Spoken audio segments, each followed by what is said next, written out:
In the second segment of our video, we will focus on ways to adapt text. There are three categories of text adaptation techniques, which Tomlinson and Masuhara outlined. The first category of text adaptation is the plus category. It involves addition and expansion.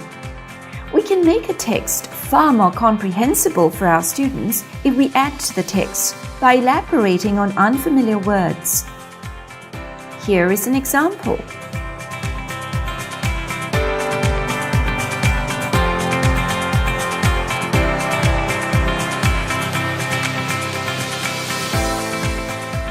In expanding a text by increasing its length, difficulty level, and depth, we're making it more complex for students who need to be challenged.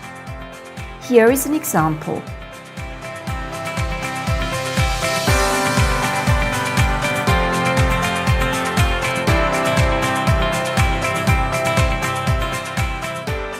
Notice how the text is adapted.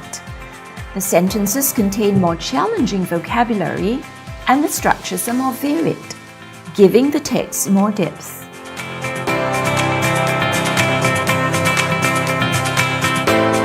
The second category of text adaptation is known as the minus category. It involves deletion, subtraction, and reduction. Here is an example of how all three techniques are being applied. For deletion, we delete some parts of the text or some of the activities because they may be too simple or they may be irrelevant for our students. For subtraction, we decrease the number of sentences in the text or part of an activity in order to make the text or the task more manageable for our students. For reduction, we reduce the text by decreasing its difficulty level, its length, and its depth.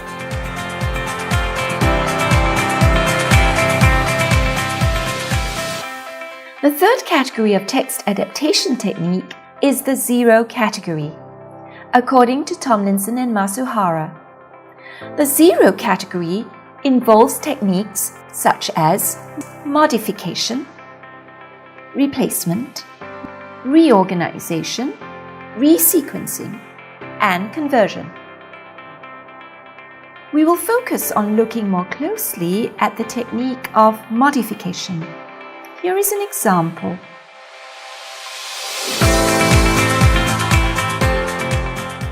We will notice that by modifying the instructions, there is far more scaffolding and specific information given to students to do the summary.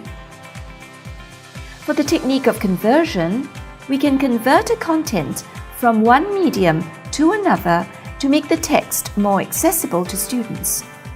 Here is an example of a technique of conversion. The Road Not Taken by Robert Frost.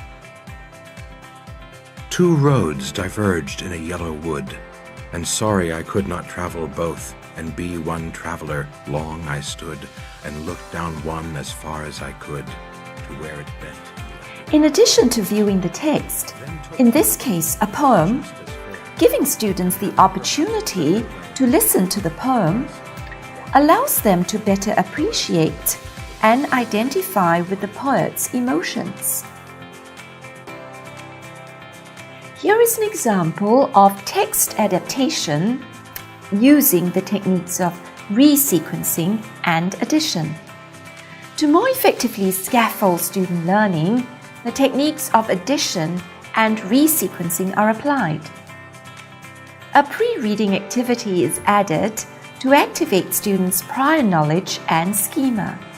This also sets the context and the purpose for reading that will ensue. Next, the teacher employs directed reading and thinking activity, DRTA for short, to guide the students in predicting, inferring, and verifying their interpretation before assigning students the task of analyzing the text on their own. So, to reiterate, the purpose of combining the use of the techniques of addition and resequencing is to better scaffold student learning. This example also shows that in text adaptation, a combination of techniques may be required to cater to specific needs of students. The teacher is therefore the one who has the power to shape the learning through text adaptation.